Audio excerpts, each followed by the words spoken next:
I will be covering a very different topic. Today it's not related to central finance or even SAP. Today it's related to design thinking. So in next few minutes, I will be discussing some core concept of design thinking. There was a question came to me from a couple of people. So just want to give some highlight on what design thinking is, what it is all about. So let's move ahead. So first question, what design thinking is?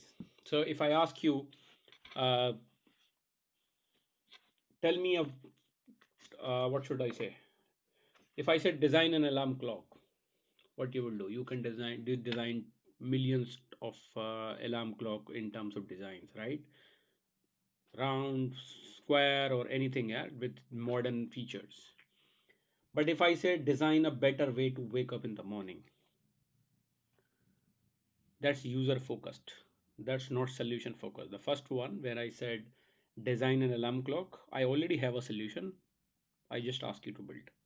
But another one is user focused. User have a problem. Design a better way to wake up.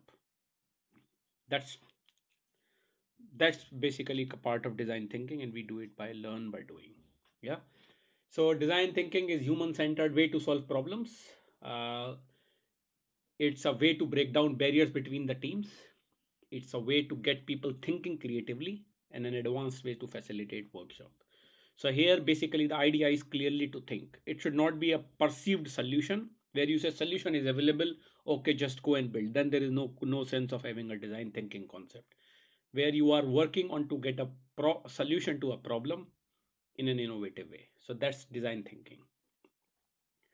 But at the same time, let's understand what design thinking is not.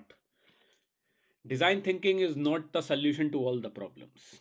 You cannot just do design thinking on any problem. COVID-19, so cannot have a design thinking and solve the problem. You have to follow social distancing. So there is no design thinking here. Solution is not there, but at the same time guidelines are there. Please follow those. Visual design, it is not a visual design that you present something in a graphical format or you present something in a very nice decorative format. It is not only meant for product. Design thinking can only also be meant for services, and it's a perception that design thinking can only work on product, but it is not. And the design thinking is not a quickest way to fix the problem. Don't assume that with design thinking we quickly solve the problem. It takes some time to get design thinking up and running and have a clarity. Let's understand the design thinking framework. So design thinking framework has 6 steps. So the first one is research. In research phase, what you do is you understand what and why. So you create a journey maps, you create an empathy map, then you interview people, you understand the problem, you create personas, you capture notes, and then you come up to the summary of a stakeholder ecosystem that gives you the clear summary of what exactly the problem is. You do clear research, and generally we do research in a conversational way. It's not like you filling out a surveys or you filling out notes or you are writing a lot of documents. It's mainly conversational, but of course when you are interviewing candidates you can just keep focus on some type of notes. So that's a first and a principal area to start with, to have some research what the problem is all about. And once you get a clarity on problem, then you come to the design phase. Here you develop an actionable and user-centric statement that will focus the future of work. So from here, the future of the work starts. There you ideate things. I will not reach ideate yet. This was just a word I used. So here you define the right challenges to address, what exactly the challenge is, what to address, and then also you synthesize your research into the powerful insight. Now you have a research done already at step one. Here you put the summary of all the facts you have collected, and you create an insight out of that. And then you have to ensure that you follow the key design principles.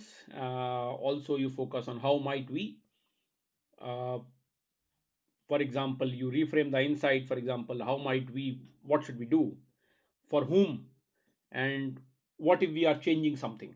So you have to also uh, focus on this in the design define phase, and you also ensure that you allow for innovation, and ensure that your definition phase is not too broad and not too narrow. You also have to balance it out.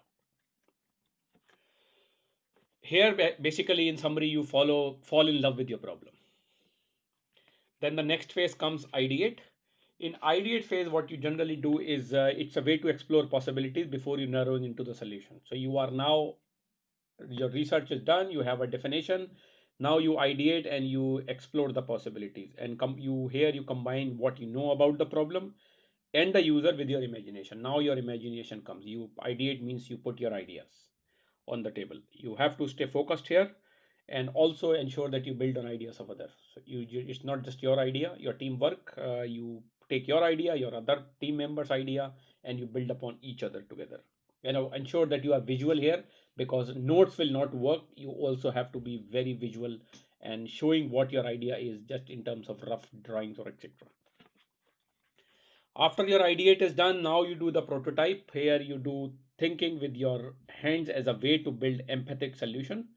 And also you also ensure that you validate your ideas early and get continuous feedback. It should not happen that you reach the last milestone and then you say, yeah, idea is not working.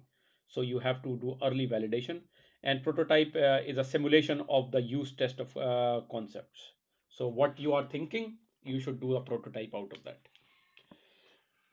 In the next phase, you come evaluate. In evaluate, you prototype like you know the answers, evaluate as if you don't know the answers, and then refine your solution. You evaluate yourself, evaluate with others, and let your user experience the prototype. Let your prototype have user experience embedded, so that you get the feedback out of that, and ask users to talk through their experience as well. How they feel about what you have delivered, what changes they need. It's like beta version.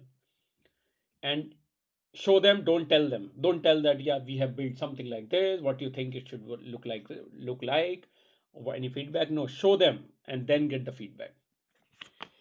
And the last part is the implementation part. Here you also follow the agile methodology, where you have your roles like product owner, scrum master, and the team. And your here basically you implement those ideas in a format of agile methodology, and you write user stories, and you follow the key agile themes as well, to ensure that. So in a way, agile and design thinking are closely embedded, because if here you need to change something based on the idea from the product owner, you have to quickly adapt the change. So that's what a high level design thinking framework is. I will create more videos on each of the topic, like research, define, ideate, prototype, evaluate, and implement, in sequence of these videos. uh, but at the same time, we will not lose focus out of central finance, so that is one of the key area. But we will also work through these sequence of the videos in design thinking area as well. So now the last part is the feedback grid. In You should have your visual feedback grid on the wall, and it should be very transparent. You should say, okay, what I like, what should change, what are the new ideas, what are the questions. Very simple, very transparent. If anything needs a change, put it as a change.